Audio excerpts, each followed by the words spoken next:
ओम शांति। आज के पत्र पुष्प का क्लास जो हम सुनने वाले हैं, जो अनुभव का खजाना हमें मिलने वाला है, वो हमारी अति आदरणीय ज्ञान स्वरूपा दादी जानकी जी के द्वारा हमें मिल रहा है। दादी जी ने हमें पुरुषार्थ की बहुत गुह्य युक्तियाँ बताई है और युक्तियाँ गुह्य होते हुए बहुत सहज भी है। विशेष हमारी दादी जानकी जी की ये विशेषता रही है कि दादी जी हमें जो भी पुरुषार्थ की बातें बताती हैं वो पहले वो स्वयं प्रयोग में लाती है, स्वयं पर प्रयोग करके अनुभव की अथॉरिटी बनकर फिर वो अनुभव का खजाना हम सभी के साथ वो बांटती है, ताकि हमारा पुरुषार्थ भी सहज हो जाए और हम भी तीव्र गति से आगे बढ़ सके। तो सुनते हैं आज का क्लास। दादी जानकी जी के क्लास का टॉपिक है डीप पुरुषार्थ करके संकल्पों में शांति लानी है, प्रेम संपन्न बनना है। डीप पुरुषार्थ करके संकल्पों में शांति लानी है, प्रेम संपन्न बनना है। बाबा से जो हम बच्चों को अच्छी अच्छी शिक्षाएं मिल रही है, यही बाबा का प्यार है। बाबा कितना प्यार से शिक्षा देते हैं, बच्चे जो बात तुम्हारे काम की नहीं है वो नहीं करो। गुस्से की ज़रा भी परसेंटेज ना रहे, इतनी योग अग्नि हो जो हम सुख शांति शीतलता के देव बन जाएं। तीनों चीज़ें हमें बाबा से वर्षे के रूप में मिल जाए। शिव बाबा भाग्य विधाता और वरदाता है, तो कोई बड़ी बात नहीं है। भाग्य विधाता और वरदाता के हम बच्चे हैं, तो दादी जी ने कहा सुख शांति और शीतलता ये हमें वर्षे के रूप में भाग्य विधाता से प्राप्त है, तो कोई मुश्किल बात नहीं। योग अग्नि इतनी पावरफुल हो, जो दादी ने कहा गुस्से की ज़रा भी परसेंटेज ना रहे, ऐसी पावरफुल योग अग्नि हो। हम आत्मा शरीर द्वारा अपना अपना पार्ट बजाती हैं, हर एक का पार्ट अपना है। बाबा हमारा शिक्षक और सद्गुरु है। धर्म और राज्य दोनों की स्थापना करने वाला वही धर्मराज है, पर हमको स्वधर्म में स्थित होकर स्नेह और आपसी सहयोग से सतयुगी राजधानी स्थापन करनी है। हम योगी भी बाबा के सहयोग से ही बने हैं। सभी को मिलकर संगठन की शक्ति से स्वधर्म में स्थित होकर आपसी सहयोग और स्नेह से सतयुगी राजधानी स्थापन करनी है। ये हमारा लक्ष्य है। यहाँ कोई कर्म को छोड़ करके योगी नहीं बना है।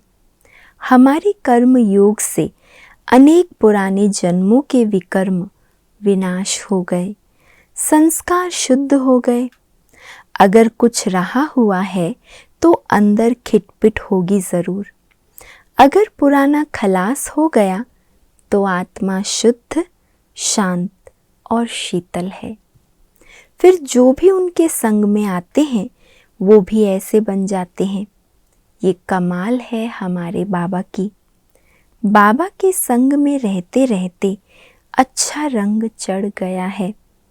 बाबा के सामने कोई उबासी नहीं दे सकता था, किसी की आंख बंद नहीं होती थी।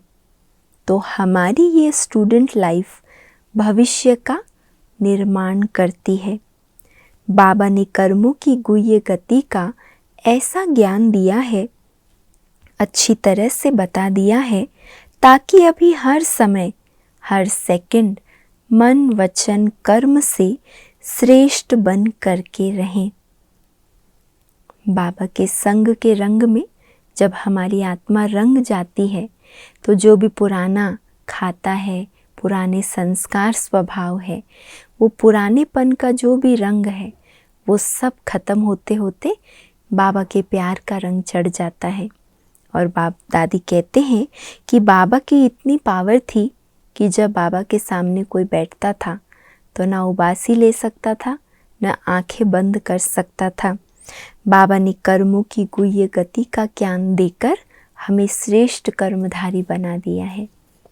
सर्वशक्तिवान बाबा में सारा ज्ञान है, वो नॉलेजफुल है पर असोचता है। बाबा करन करावनहार है पर अकर्ता है।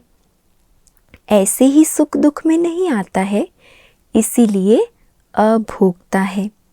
तो हम बाबा के बच्चों की भी ऐसी स्थिति आ सकती है। कैसी? सब कुछ करते असोचता। नॉलेजफुल है, करन करावनहार है बाबा, लेकिन असोचता है। तो हम बाबा के बच्चों की भी ऐसी स्थिति आ सकती है। इसके लिए बहुत गहराई में जाना होगा। ड्रामा में क्या है, जो सीन चल रही है वो बाबा हर क्षण बता रहा है, सिखा रहा है कि तुम ऐसे चलो। अच्छे एक्टर्स का ध्यान डायरेक्टर के गुप्त इशारों पर होता है। कितनी सुंदर लाइन दादी ने कही, अच्छे एक्टर्स का ध्यान डायरेक्टर के गुप्त इशारों पर होता है। वो सदा डायरेक्टर के इशारों को तुरंत कैच करने वाले होते हैं। ड्रामा का डायरेक्टर क्रिएटर ही अब मुख्य एक्टर के रूप में पार्ट बजा रहा है। उसको अगर ना जाने तो वो कौन है, बाबा का कितना बड़ा पार्ट है, वो हम सब जानते हैं। बाबा ने बताया है और हम देख रहे हैं। उनकी हर एक्शन में हम भी शामिल हैं। हम सब भी बाबा के साथ साथ मुख्य पार्ट बजा रहे हैं ना, तो बाबा के साथ हर एक्शन में हम भी शामिल हैं। भक्त जिनका दर्शन करने के प्यासी है, हम उनके साथी बने हैं, तो हमारे कर्म कितने ऊंचे बलवान होने चाहिए। सब कुछ कर्मों पर ही आधारित है ना, तो इसीलिए भगवान के साथी हैं तो कर्म कितने ऊंचे और बलवान होने चाहिए। ऑलराउंडर पार्ट में एक्यूरेट और एवर रेडी रहना शोभता है। तो जो कर्म हम करते हैं वो अपने लिए करते हैं और किसी के लिए नहीं करते हैं। बाबा ने जो इशारा दिया है उसी अनुसार करते हैं। सुबह उठने से लेकर रात्रि तक जैसे तुम करोगे, तुमको देख और करेंगे। तो बाबा ने आत्मा को अपना बना के समझदार बनाया है। तो सच्चे बनो, सहयोगी बनो और स्नेही रहो। सच्चे, सहयोगी और स्नेही, ये 3 बातों पर विशेष ध्यान देना है।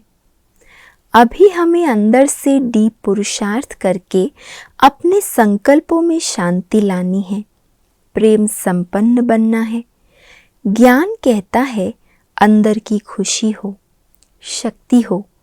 अपने ही संकल्पों की गहराई में जाओ तो युद्ध का संस्कार समाप्त हो जाएगा। अपने ही संकल्पों की गहराई में जाओ तो अंदर जो संकल्प विकल्प का युद्ध चलता है, दादी ने कहा वो समाप्त हो जाएगा। कोई कारण भी बने तो भी विजयी बनो, योद्धे नहीं बनो। अब छोटी छोटी बातों को बड़ा बनाकर लड़ते झगड़ते नहीं रहो। बचपन के खेल अब समाप्त करना है। छोटी छोटी बातों को बड़ा बनाकर लड़ते झगड़ते नहीं रहो। संकल्प को शुद्ध और शांत रखने की आदत डालो। ब्राह्मण हूँ, स्वदर्शन चक्रधारी हूँ, तो संकल्प धीरे धीरे चलेंगे। जरूरी काम के संकल्प आएंगे। जितना संकल्प समर्थ होंगे तो जो स्पीड है संकल्पों की, दादी ने कहा वो कम होती जाएगी। और जो संकल्प चलेंगे वो काम के चलेंगे, ज़रूरी चलेंगे, आवश्यक संकल्प ही चलेंगे। नहीं तो शांत रहेंगे। अंदर के पुरुषार्थ में शांति रहे तो संकल्पों को नियंत्रित रख सकते हैं। बोलते करते सबको अच्छा अच्छा कह के अंदर शांत रहना है। कितनी अच्छी ये दादी ने बात बताई। जो भी कर रहे हो, जिनके साथ करते हो, बोलते करते सबको क्या कहो, अच्छा है, अच्छा है। तो कुछ ऐसी वैसी बात हो भी जाएगी, अच्छा अच्छा कहने से वो बात, वो परिस्थिति और व्यक्ति सब में परिवर्तन हो जाएगा, वो भी अच्छा बन जाएंगे। तो बोलते करते सबको अच्छा अच्छा कह के अंदर शांत रहना है। अंदर की शांति हमारे जड़ों में चली जाए, मेरे में ज़रा भी अशांति ना हो।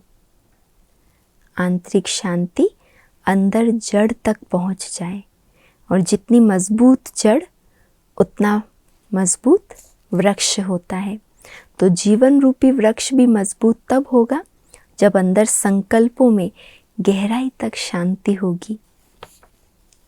संकल्पों में अगर शांति शुद्धि होगी तो वो वाइब्रेशन पहुंचेंगे। कलह वाले नहीं होंगे, मिलनसार होंगे। कलह वाले माना झगड़े के, युद्ध के, आपस में मन मुटाव के, ऐसे नहीं होंगे।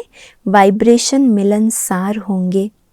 मुस्कुराहट भी ऐसी होगी जो खुश हो जाएंगे। अगर अंदर चला गया तो फल अच्छा निकलेगा, जिसको कहा जाता है सफलता। संकल्प में, वाणी चाहे कर्म में, संबंध में सफलता होगी। ऐसे अंदर ही अंदर अपने संकल्प की उत्पत्ति शांति वाली हो, स्नेह वाली हो, कुछ काम वाले संकल्प हों। अच्छी वृत्ति से अच्छा वाइब्रेशन फैलाएं। सबसे मुख्य बात, जो हमसे मिलता है, अगर किसी से हम मिलते हैं तो एक दूसरे को जो हम वाइब्रेशन देते हैं वो कब दे पाएंगे? मेरे अंदर जो बहुत काल से चल रहा है वही वाइब्रेशन जब मैं किसी से मिलती हूँ तो उसको पहुँचता है।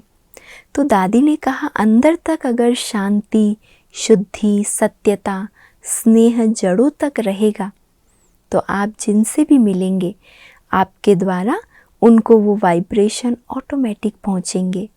तो ये कितनी बड़ी सेवा है, वाइब्रेशंस फैलाने की सेवा, बहुत बड़ी सेवा है। बाबा का एक बोल सदा याद रहता है, सी फादर फॉलो फादर। ये आंखें बाबा को देखने के लिए है। अगर आंखें इधर उधर होंगी तो ये आंखें जो मिली है बाबा को देखने के लिए, और अगर ये आंखें इधर उधर होंगी तो फॉलो नहीं कर सकेंगे। मुझे अंदर लगन है, इच्छा है सिर्फ फॉलो फादर करने की। दादी अपना पुरुषार्थ बता रहे कि मेरे अंदर की लगन और इच्छा है मैं फॉलो फादर करूं। योग शिव बाबा से लगाना है, लेकिन फॉलो ब्रह्मा बाबा को करना है। ये बाबा कैसे कर्म कर रहा है, स्थापना का इतना बड़ा कार्य है, फिर भी उन्हें कोई जवाबदारियां थकाती नहीं है।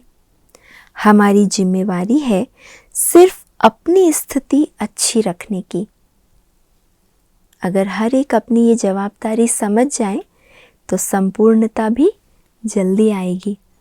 दादी ने कहा, हमारी जवाबदारी है हमें अपनी स्थिति को अच्छे से अच्छा बनाकर रखना है। बाकी कौन क्या कर रहा है, किसका क्या पार्ट चल रहा है, उसका जवाबदार वो है और बाबा है। मुझे मेरी जिम्मेवारी लेकर अपने आप को अच्छी स्थिति में बनाए रखना है। मुझे ध्यान रहता है कि कर्म व संबंध में साधारणता की नेचर यूज ना हो या दूसरे की नेचर को उसमें मिला ना दें। कर्म व संबंध में एक तो साधारणता की नेचर हम यूज ना करें या दूसरे की नेचर को उसमें मिला ना दें। अंदर से अशरीरीपन की, आत्म अभिमानी स्थिति की आदत पड़ी हुई है। बाबा ने हमारे खाने पीने का, हमारे सोने का, हमारी हर प्रकार की उन्नति का ध्यान रखा है। सदा यही ख्याल रहा कि बाबा के बच्चे सब खुश रहें। हर बात में बाबा को देखो। बाबा पत्र लिख रहा है तो भी कहेगा बाबा लिखा रहा है। साकार बाबा जब पत्र लिखते थे तो भी कहते थे मुझे से बाबा लिखा रहा है। बाबा भंडारे में जाएगा तो भी कहेगा बाबा के भंडारे में जा रहा हूँ। तो सदा ही बाबा को याद रहा कि ये शिव बाबा का यज्ञ है। साकार बाबा के चरित्र दादी जी सुना रहे कि बाबा पत्र लिखते, खाते पीते, भंडारे में चक्कर लगाते, सदा बाबा की स्मृति में रहा कि ये यज्ञ शिव बाबा का है, कभी मेरा नहीं रहा। मिस्टेक तब होती है जब मेरा कहते हैं। मेरापन भारी करता है, मैंपन का अभिमान थका देता है। मैं और मेरापन, दादी कहती है ये जो मैंपन का अभिमान है ये भारी करने वाला है, थकाने वाला है। तो जैसे साकार बाबा ने सब कुछ तेरा किया, ऐसे हमें फॉलो फादर करना है। अभी हमें कभी भी अंदर से रेस्टलेस नहीं होना है। जब रेस्ट नहीं होती है तो थोड़ा थकावट में आवाज़ ऐसा निकल जाता है, ये रॉन्ग है। जैसे विष्णु का लेटा हुआ पोज है, ऐसे बाबा ज्ञान का मंथन करते हर्षित है। ज्ञान से योग, उससे सेवा और उनसे ही संबंध। संबंध में सबके साथ आते जो कुछ करता है वो अच्छा ही करता है। ज्ञान से योग, फिर योग युक्त स्थिति से सेवा, और सेवा से फिर हम संबंध संपर्क में आते हैं। तो दादी ने कहा संबंध में आते जो कुछ होता है वो अच्छा ही करता है। बाबा बच्चों की कोई भी कमी न सुनता है न देखता है, सिर्फ अपना काम करता है। हम सुनते देखते हैं तो भविष्य थोड़े ही याद रहेगा। जैसे बाबा ने कभी बच्चों की कमी कमज़ोरी नहीं देखी, लेकिन बाबा को अपना कार्य याद रहा कि मैं क्यों आया हूँ, बच्चों को संपूर्ण बनाने, और बाबा उसी कार्य में लगा रहता है। दादी कहती है अगर हम औरों की कमी देखते हैं या सुनते हैं, या हम कहेंगे औरों को सुनाते हैं, तो भविष्य थोड़े ही याद रहेगा। बाबा बच्चों को भी याद दिलाता है, बच्चे विनाश के पहले सतयुगी राजधानी बनानी है।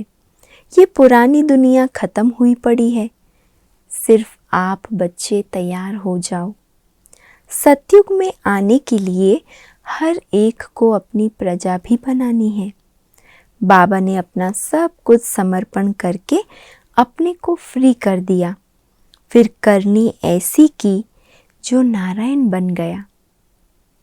सब कुछ बच्चों के आगे समर्पित कर दिया और ऐसा कर्म किया जो भविष्य में नारायण पद पाया। तो इसीलिए हमें भी ना औरों को देखना है, ना किसी की कमी कमज़ोरी वर्णन करना है, ना खुद सुनना है, लेकिन अपना भविष्य वो हमें याद रहे। बैगरी पार्ट के समय भी बाबा को देखा। बाबा के संस्कार विचार बड़े रॉयल, ऐसे नहीं बैगरी पार्ट है ना, खिलाना पिलाना प्यार करना, इतना संस्कारों में परिपक्वता देखी। बाबा ने हर बच्चे को अपनी पालना दी, अंदर से बेफिक्र होकर रहा। साकार में होते भी बाबा को कभी व्यक्त में नहीं देखा। साकार में व्यक्त में होते भी बाबा का भाव भावनाएं संकल्प वाइब्रेशन सब अव्यक्त स्वरूप में रहे, कभी व्यक्त नहीं देखा। हड्डी मांस दिखाई नहीं पड़ा, ये शरीर जैसे है ही नहीं। फिर इस शरीर द्वारा परमात्मा ने इतने ऊंचे कर्म किए। इस बाबा को सतयुगी राज्य पाने की कोई इच्छा नहीं है, लेकिन उस राज्य में सब आत्माएं आए, सुखी रहे, ये संस्कार बाबा के शुरू से ही रहे। तो सतयुग में आने वाली आत्माएं यहाँ संगम पर आके बाबा के पास सुखी रहे, शांत रहें, सुख शांति प्रेम आनंद का वर्षा ले, ये भावना सदा बनी रहे।